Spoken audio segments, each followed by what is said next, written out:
Concentrarnos, ¿ya? Vamos a concentrarnos. Entonces ayer vimos cavidad oral, ¿no? Y esófago. Y hoy día vamos a ver estómago, intestino y hasta dónde podemos llegar, ¿no? Me falta la fisiología del sistema gastrointestinal. Entonces, todas estas etapas de la sistema digestivo ya lo hemos mencionado, ya sabemos, estamos aquí en motilidad de secreción, luego absorción y eliminación, que ya corresponde todo esto al sistema gastrointestinal, estómago, intestino delgado, intestino grueso, ¿no? ¿Está bien? Entonces hay en la digestión hay un proceso mecánico y químico, ¿no? Y todo el proceso mecánico tiene que ver con la motilidad, ¿no? Con la motilidad. Y todo el tubo digestivo, desde la boca hasta la nuca, está provisto, ¿no? De músculo, ¿no? Que hacen la propulsión, ¿no? Del bolo alimenticio, del quimo, ¿no? Y todo, digamos, y la materia fecal, hasta eliminarlo, por supuesto. Y en este proceso mecánico, de motilidad, también entra todo el proceso, digamos, de mezcla del bolo alimenticio con los jugos digestivos, ¿cierto? Desde la salivación, ¿no? Y también el esófago participa, no en toda la digestión, pero sí tiene glándulas que secretan, pero en el estómago sí, esto es en el estómago, en el duodeno principalmente, ¿no? Principalmente. Entonces, esto ya como un repaso que ayer hicimos, ¿cierto? Es importante la degradación mecánica de los alimentos, en la fragmentación de los alimentos, en la reducción de los alimentos, para que pueda, ¿no es cierto?, ser digerido. Es importante esto primero. Si no hay todo digamos, las condiciones no son las más adecuadas, ¿no? En la cavidad oral, porque no va a haber alguna deficiencia o alteración en el proceso digestivo. Entonces aquí la salivación, las glándulas producen este líquido para poder digerirlos y también facilitar la formación del bolo, ¿no? Para que pueda ser luego deglutido. Esto lo hemos visto ayer en la digestión de la digestión mecánica. Desde la ingestión, masticación y deglución. Este primer paso es importante. En todas las cosas, el primer paso es fundamental. Si no se da bien esto, todo el resto se altera. Entonces, aquí hemos visto cómo participa en la ingestión, la salivación, la formación de bolo alimenticio, ¿no es cierto? Y la masticación y deglución finalmente. La etapa de la deglución, la primera etapa es voluntaria, ¿no? Aquí, ¿no? La lengua, ¿no? Empuja el bolo alimenticio y el tensor del velo del paladar, el elevador del paladar, cierra, ¿no es cierto?, las cuanas, y entonces al mismo tiempo se cierra el epiglotis y pasa el bolo alimenticio a la faringe y al esófago. Entonces esta es la etapa involuntaria, ¿no? Involuntaria, la etapa faríngea y la etapa esofágica. Entonces aquí hay un relajamiento del esfínter superior, ¿no? Para el tránsito del bolo alimenticio, y después la propulsión se da por las ondas primarias, ¿no? Principalmente por las ondas primarias del esófago. O sea, en el esófago hay ondas secundarias, hay ondas terciarias, ¿no? Que ayudan al vaciamiento del esófago. Y bueno, esto, hacer un repaso, ¿no? Las glándulas salivales, para que secretan ciertas sustancias, ustedes visto ayer, son muchas sustancias. Electrolitos, principalmente agua al 99%, y 1% entre proteínas y electrolitos, ¿no? Y esto es parte de las proteínas, lipasa, amilasa, de granos carbohidratos, ¿no? Las glándulas salivales salen de las mayores, las menores, todos desembocan en la cavidad bucal, y ustedes conocen ya el nombre de cada glándula y los conductos que desembocan, ¿no? Entonces, esto es importante. La buena salivación permite la formación del bolo alimenticio, ¿no? Entonces, esto también estamos repasando un poco esto de lo que hemos visto ayer, ¿no es cierto? Cómo intervienen los neurotransmisores y, ¿no? La acetilcolina, la noradrenalina, la serotonina, todo esto en el tubo digestivo. Entonces, el sistema nervioso entérico propio es este, el plexo entérico auerbach, su mucosa del Meissner. Pero tenemos también el sistema simpático, parasimpático, que interviene en la función digestiva, y el plexo de Auerbach, o quiero decir, claro, dirige toda la motilidad del tubo digestivo. Y el de Meissner dirige la función secretora, el movimiento de la mucosa y regula el flujo sanguíneo. Es Meissner, su mucosa, y Auerbach, ¿no? Que se encuentra entre las capas de los músculos circular y longitudinal. Entonces tenemos aquí el sistema simpático. Parasimpático desempeña aquellas funciones que permiten el estímulo del peristaltismo, y el otro inhibe, ¿no? Estimula la peristalsis. Entonces, mientras descansamos, estamos con una peristalsis, ¿no? Pero en estado simpático es inhibe, es alerta, ¿no es cierto? Entonces, cuando nosotros estamos en una, por eso el momento de la digestión debe ser lo más placentero posible, ¿no? Lo más placentero posible. Entonces tenemos aquí el Auerbach, el plexo mientérico, todo rige los movimientos intestinales, la propulsión de los alimentos, el peristaltismo, ¿no? Efectos principales, ¿no? Su estimulación es el aumento de la contracción tónica de la pared intestinal. Eso es. Contracción, relajación, ¿no? Contracción, relajación. Sí. ¿Es cierto? El peristaltismo es un movimiento del intestino que puedes tú percibir, ¿no? Lo puedes percibir. Personas delgadas, tú ves cómo se mueve el abdomen, el intestino. Y lo puedes escuchar también, ¿sí? Es audible el peristaltismo. ¿No sientes que a veces como que los gatos están peleando dentro? ¿No? El ruido intestinal. El ruido intestinal, eso es ocultable, ¿no? Cuando se puede visualizar el movimiento intestinal es el borborismo, ¿no? Puedes ocultar los ruidos intestinales, y esos ruidos intestinales es el movimiento intestinal. Pues una persona normal existe movimiento y peristalsis. Entonces llevas tu estetoscopio al abdomen, escuchas esos ruidos, es normal. Cuando no escuchas ruidos intestinales, te preocupas, anormal, ¿no? Puede existir una parálisis intestinal que no permite el movimiento. Los cuadros, digamos, peritoneales, ¿no? Cuadros de obstrucción intestinal, puede haber esas alteraciones. Aumento cuando hay obstrucción, porque son ruidos de lucha. Quiere vencer el obstáculo, ¿no? Y entonces el intestino, ¿no? Y no puede vencer el obstáculo, entonces aumenta el ruido. Entonces tú escuchas que aumenta el ruido.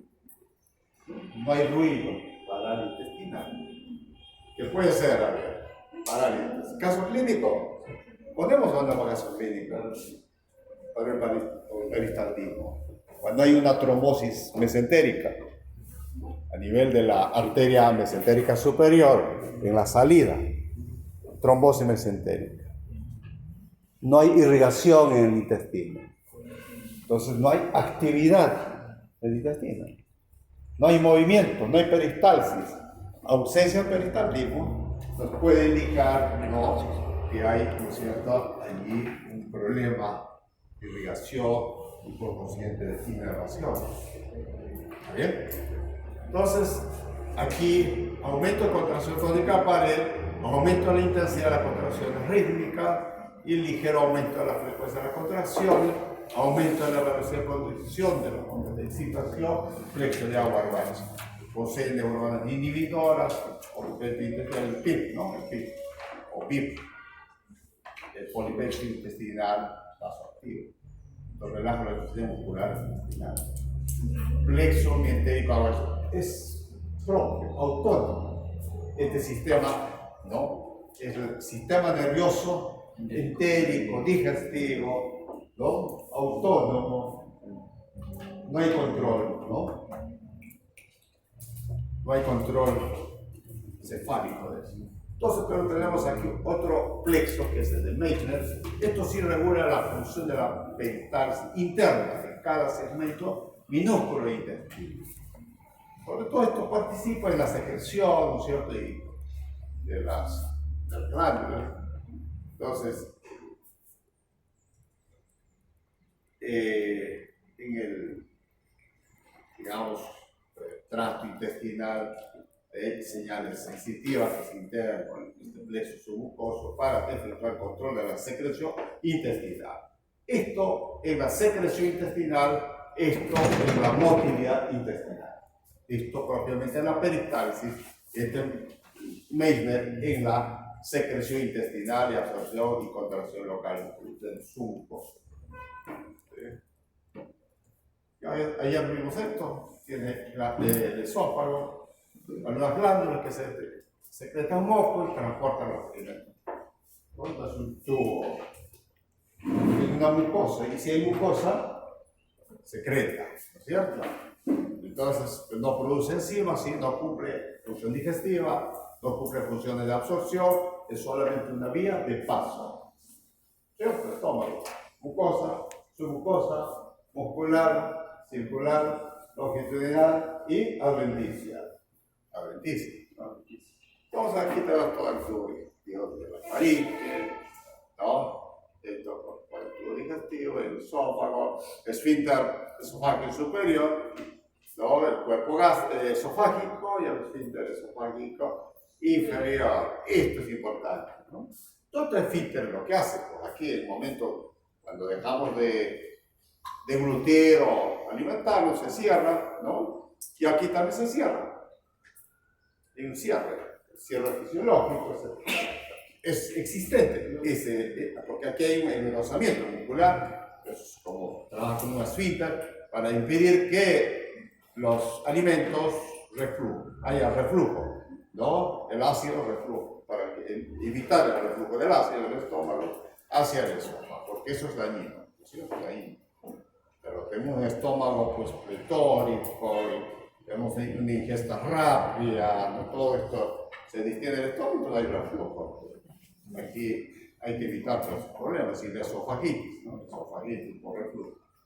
Aquí es donde se presentan hernias también cuando hay una alteración de la motilidad y el estómago se hernia hacia la cavidad torácica. Esofagitis, hernia, etcétera, etcétera. Esófago. Entonces es un tubo de tránsito, solo vía de paso de los alimentos del estómago. Bueno, el peritoneo, función cumple solo de proteger las vísceras, ¿no es cierto? Y no hay otra de protección. Chicos, entonces vamos al peristaltismo, peristalsis, ¿no? Motilidad, movimiento, que está dado por el plexo. No. Hourglass, ¿no?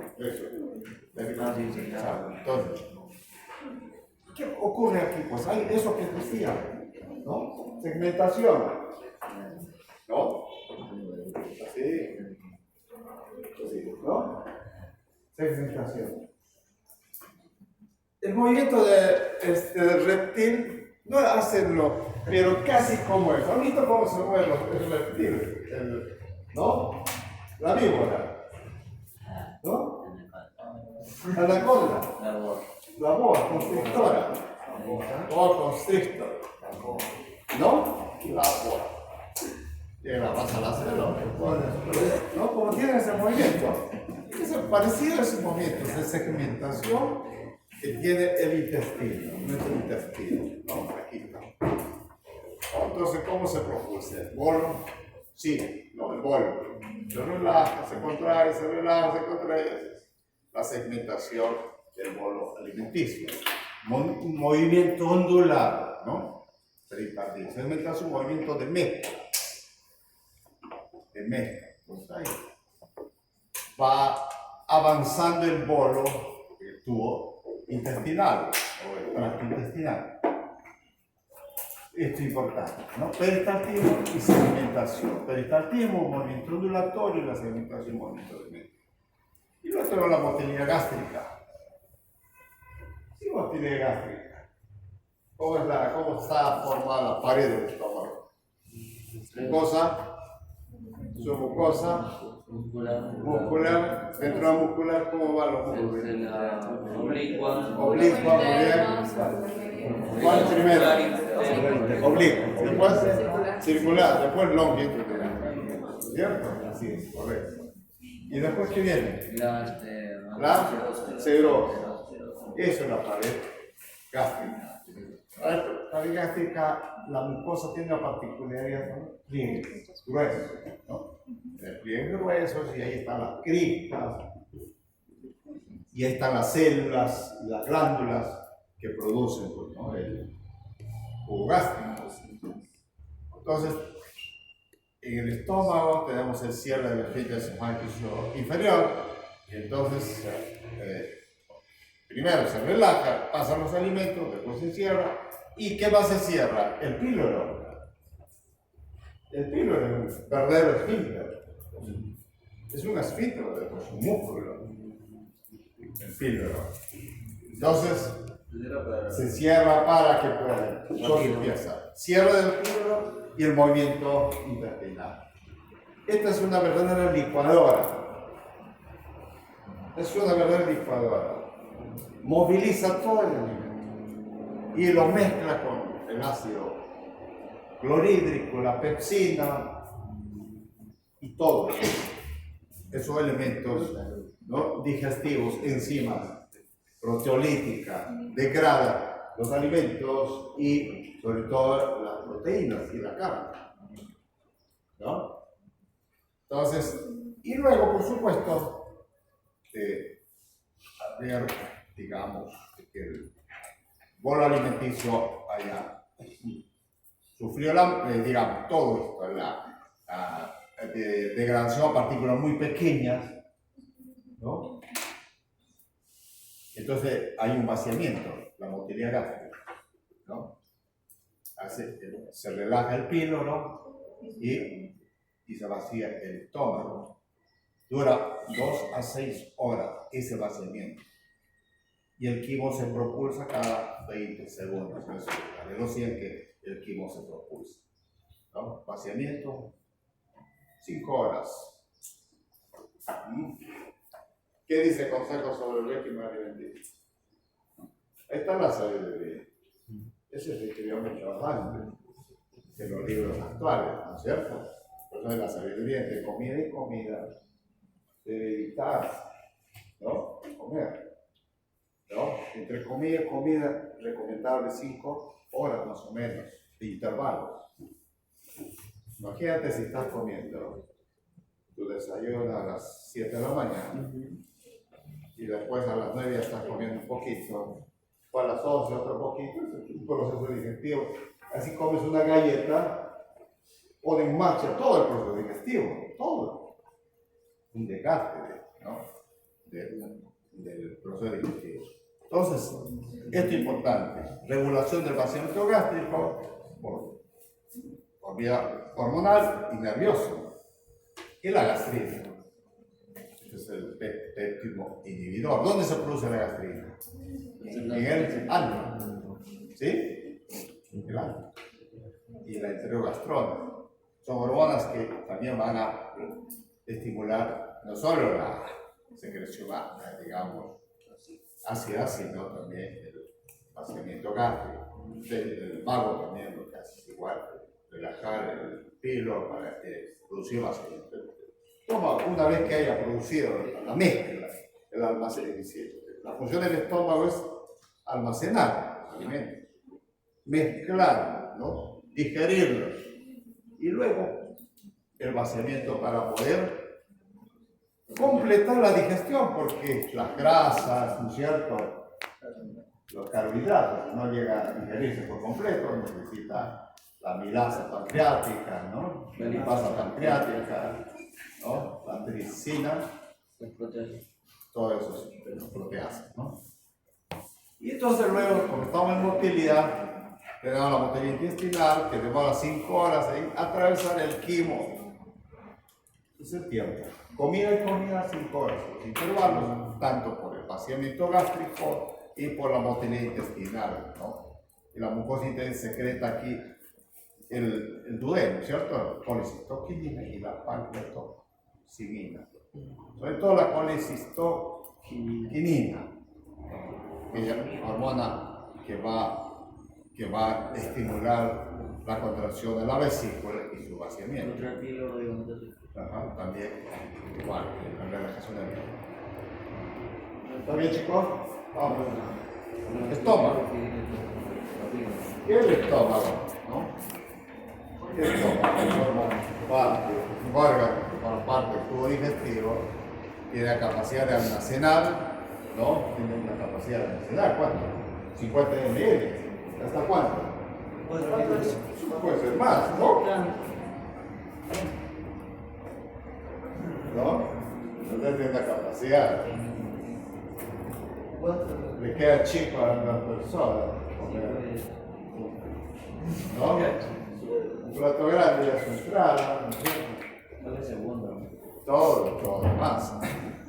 La capacidad de esto es cada uno. Tú sabes tu medida. Dices, esto es mi porción. Esto es el volumen, porque el estómago se distiende y también se contrae, ¿no? Después de un tiempo que tú te acostumbras solo a comer 100 ml, digamos, así, y se va reduciendo, y eso es todo. Después ya pasan los 100 ml, ya sientes plenitud, ¿no es cierto? Llanura, dicen, no, ya es mucho para mí.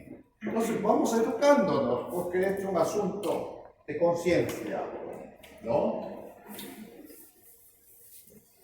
Hay un texto en Proverbios que dice, ¿no es cierto?, frente a las comidas, ponte un cuchillo en la garganta, ¿no? Hablando de control, frente a la comida, control.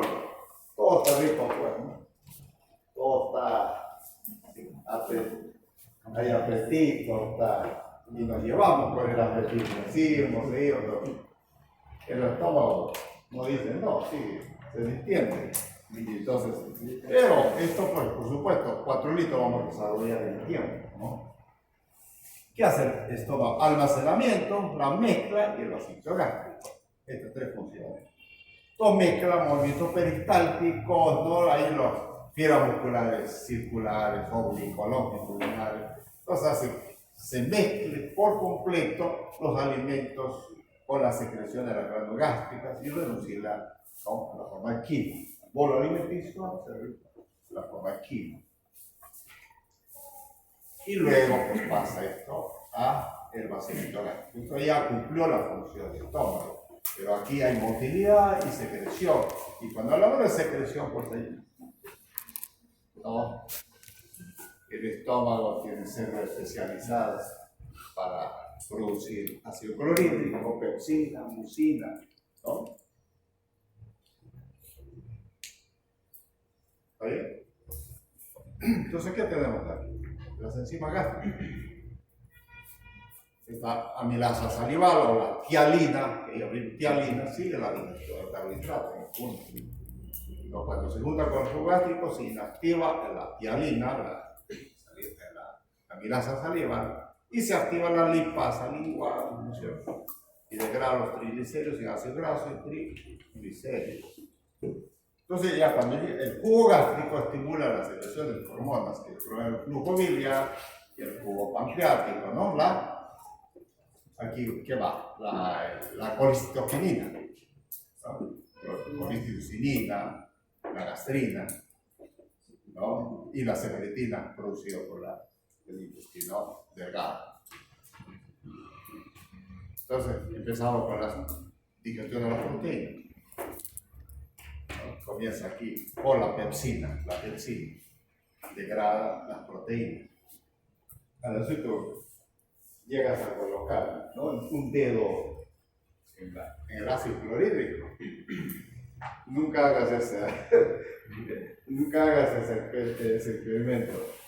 Probablemente sacas solo hueso, porque el ácido clorhídrico es antiinflamatorio, ¿no?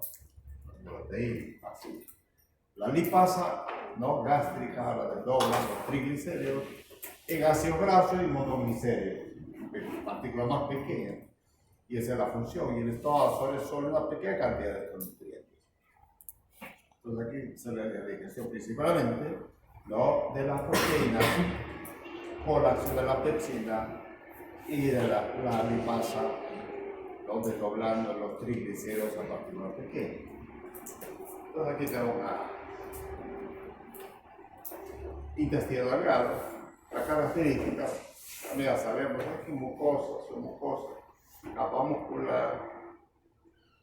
Aquí también hay serosa, el efecto muscular circular y longitudinal, ¿no? Serosa. Y estos son los conductos y las glándulas intestinales. Esto ya es el colon, por las abstracciones y todas las características del colon. O con el intestino delgado, ¿dónde empieza?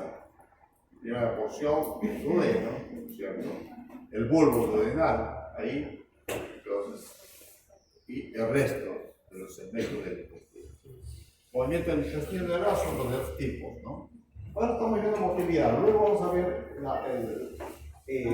no secreción gastrointestinal, solo motilidad. Dos tipos de movimientos, mezcla y propulsión en el intestino delgado. Mezcla y propulsión en el intestino delgado. En el estómago, almacenamiento, ¿no? Mezcla y vaciamiento, ¿sí? Almacenamiento, mezcla y vaciamiento. Aquí vemos mezcla y propulsión. Otros movimientos implican cierto grado de movimiento del intestino delgado, que son mezcla y propulsión, simultáneamente. Ahora, las contracciones peristálticas, ¿no es cierto?, hacen que, digamos, están localizadas, espaciadas, con intervalos de 1 minuto aproximadamente. Este genera la segmentación del intestino que no supera los 12 ritmos por minuto, ¿no? Segmentación, ¿no? Entonces, las ondas peristálticas, la velocidad de propulsión es 1 centímetro por minuto y se requiere unas 3-5 horas, que como ya habíamos visto en la vista anterior, ¿no?, para llegar a la válvula ileocecal. Es el tiempo que tarda, ¿no?, el movimiento propulsivo en el intestino delgado desde el bulbo duodenal hasta el ileocecal, más o menos 3 a 5 horas. Tiempo que da lugar que se cumpla el proceso digestivo. No hay que abusar del estómago, del sistema, ¿no?, gastrointestinal, porque, ¿no?, el tiempo que se requiere para completar la digestión. Entonces, completar la digestión está en condiciones de poder seguir con la siguiente proceso digestivo, nuestra alimentación. El control peristaltítico, ¿no?, igual, aquí, el sistema nervioso controla los movimientos. El peristaltismo aumentó mucho después de haber alimentado, y esto se debe a la distensión de la pared, ¿no es cierto? Es el reflejo gastroentérico, que se refiere a la distensión del estómago para ser percibido el plexo entérico, el movimiento, ¿no?, aumentando el peristaltismo del estómago y del intestino. ¿Está bien? Simpático, parasimpático. Aquí está el plexo submucoso de Meissner, pero está en la parte muscular el plexo nervioso de Auerbach. Hay factores hormonales que activan el peristaltismo, todo esto, ¿no? Gastrina, colicistocinina, insulina, serotonina y motilina. Todo esto estimula la motilidad y la secreción intestinal. Y aquí falta el BIP también. Entonces, gastrina, colicistocinina y la insulina, serotonina y motilina, ¿no? Factores hormonales que activan el movimiento intestinal. Entonces, el intestino también cumple una función endocrina, ¿cierto? Produciendo todas las hormonas, secretina, colicitoquinina, y este es el vaso intestinal o activador, ¿cierto? El BIP y el GIP, gas intestinal, el péptido, gas intestinal activador. Entonces, son péptidos que regulan, ¿no es cierto? Y moduladores, reguladores digamos, del movimiento intestinal. ¿Está bien? Entonces, todos vemos aquí la gastrina, porque produce células G del antro gástrico, estimula la formación, la producción de ácido gástrico y el crecimiento de la mucosa. Y la colicistocinina son las células, ¿no?, que están produciendo en la mucosa del estómago, en la mucosa del estómago y yeyuno, en presencia de las grasas, ¿no? Porque la presencia de la grasa hace que se active la colicistocinina y entonces active la, ¿no?, motilidad de vaciamiento biliar y también, digamos, el estómago, así, el duodeno, ¿no? Las secretinas son células que están en la mucosa duodenal, producidas en la mucosa duodenal, en presencia del jugo gástrico, también libera el bicarbonato. Y este péptido inhibidor gástrico está en la parte alta de la mucosa intestinal, y esto en presencia de los aminoácidos, ¿no es cierto?, y los hidratos de carbono. Entonces también tiene un efecto reductor de la actividad del estómago, retrasa, por eso es inhibidor. Péptido inhibidor gástrico no retrasa el vaciamiento gástrico, cuando el contenido gástrico está lleno. Y bueno, aquí tenemos secretina y colicistocinina, el GIP, ¿no? En presencia de la grasa se activan todos. ¿Está bien? Actividad que estimula inhibitores, actividad inhibitoria por simpática. Bueno, chicos, vamos al intestino. Aquí tenemos el plexo submucoso de Meissner, ¿no? En motilidad gastrointestinal es el plexo mientérico de Auerbach. Y en la submucosa, en la secreción, eso es importante. Puedo olvidarse de todo lo demás, pero aquí el control, ¿no es cierto? Es el plexo submucoso que se encarga de controlar la secreción. Entonces, la mucosa muscular, está la fibra muscular nerviosa, ¿no?, de la muscular mucosaria, se extiende, ¿no?, a la velocidad de lo que provoca la contracción, facilitar la absorción, ¿no? ¿Está bien? ¿Y qué son las glándulas Brunner? ¿Dónde se encuentra la glándula Brunner? ¿No? En la base, ¿no? La parte, en la cripta, ¿no? Está localizada entre el píloro y la ampolla vasta. Ahí está. La glándula Brunner está en el duodeno. Está en el duodeno. Y son vaciados los jugos gástricos y el cielo. Entre el píloro y la ampolla son vaciados los jugos pancreáticos y la vida. Al duodeno, ahí está. Las glándulas de Brunner, ¿no? Estas son las criptas de ¿no? Liverpool. Y cómo, ¿no?, se presenta, esto lo ha visto en histología ampliamente, ¿no?, acerca de las vellosidades intestinales, de las microvellosidades intestinales y todas las células productoras, ¿no es cierto?, de muchas sustancias.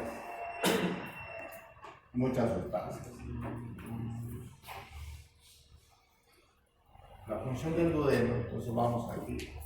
La mayor parte de la digestión ocurre en el duodeno, donde la actividad, ¿no es cierto?, está regulada por ciertas hormonas. producida por las glándulas de la pared intestinal. Entonces, estos azúcares, la sacarosa, lactasa continúa degradándose, ¿no es cierto?, del almidón, va a llegar a partículas pequeñas de glucosa, ¿no es cierto?, glucosa. Y después tenemos las peptidasas, son enzimas o proteasas que reducen las proteínas a aminoácidos. Tenemos entonces aquí las sacarosas, lactasa, maltasa y la peptidasa.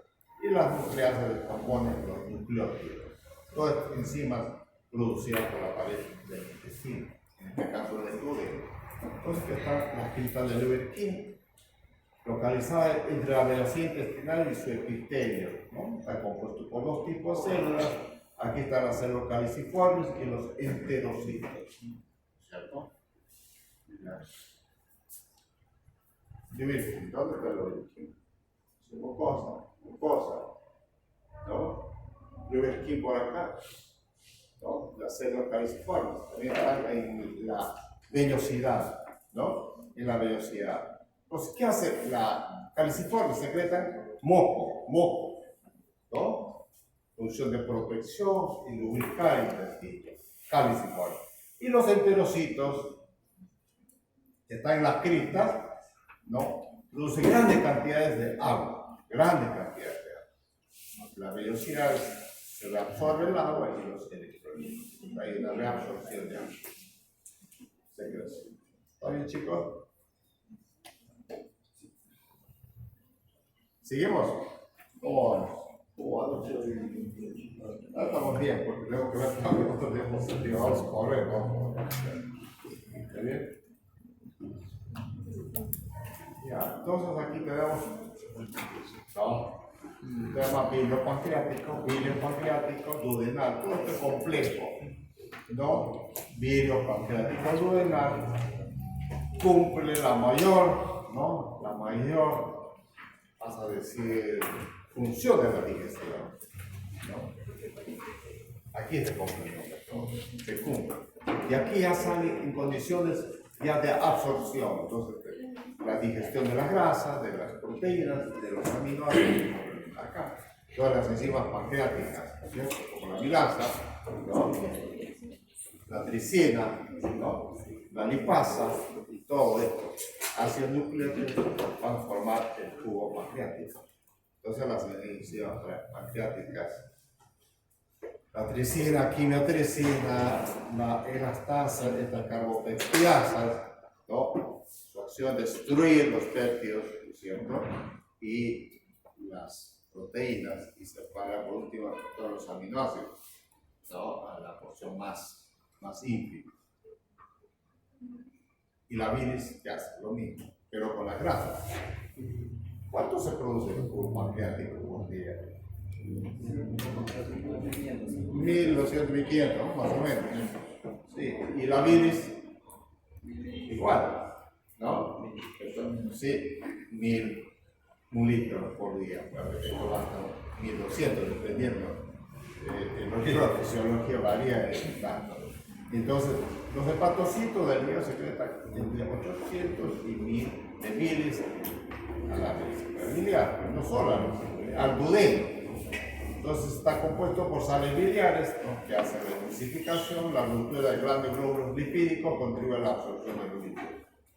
Entonces, lo que hace es las sales biliares es degradar las grasas a partículas más pequeñas, la forma de kilomicrones, ¿no?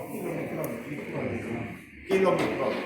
Entonces hace esto, la acción de la emulsificación y formación de los kilomicrones para poder ser absorbidos. ¿No? ¿Está bien? Aquí tenemos todo la función. El componente de la bilis, la mayor parte es agua, ácidos biliares, ¿no? Lecitina, colesterol, el moco, la bilirrubina y otros. Todo esto es componente de la bilis. ¿Cierto? Aquí tenemos también igual, ¿no? Lo mismo. Y vamos al intestino grueso. Está compuesto por todo el marco colónico que va desde el ciego año.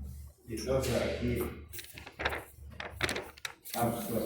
mide 1,5 metros y absorbe la mayor parte del agua. Cumple esa función de absorción y debe ser electrolitos y formación, por cierto, de la materia fecal, de las heces.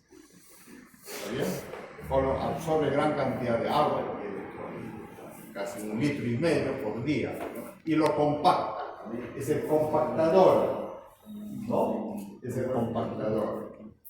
Y elimina las heces más o menos 100 ml por día, ¿no? Entonces, la distribución del resto con las heces inicia la contracción refleja de la musculatura del tejido fecal, ¿no? Aquí hay una acción más de presión, ¿no? El llenado del recto estimula, por supuesto, el deseo de la defecación y también interviene la presión intrarrectal ahí, ¿por qué? No siempre es la materia fecal, a veces el deseo defecatorio, ¿no? Eliminar los flatos, ¿no? Los gases. La acción tiene una acción bacteriana en el colon y produce gases, se eliminan los flatos compuestos de bicarbonato, metano y hidrógeno. Entonces aquí el intestino grueso contiene cerca de 7 a 10 litros de gases, gran cantidad, productores de gases, ¿no? Por la fermentación, putrefacción de los alimentos, ¿no? Ahí donde todos los alimentos que se han digerido, entonces entran en la fase de descomposición. Y eso es la fermentación y la putrefacción. Entonces, formación de metano, ¿no? Metano. El intestino, ¿no? Tiene grandes cantidades de gases, los cuales solo se impulsan de 0,5 a 1 litro, entonces reabsorbe esos gases. ¿Está bien? Entonces, cuando el quimo entra al cielo, semisólido, por la absorción, ¿no? La absorción de agua. El quimo semisólido se llena de agua, sales inorgánicas, todo lo recto, ¿no? Lo no digerido, que no sea absorbido.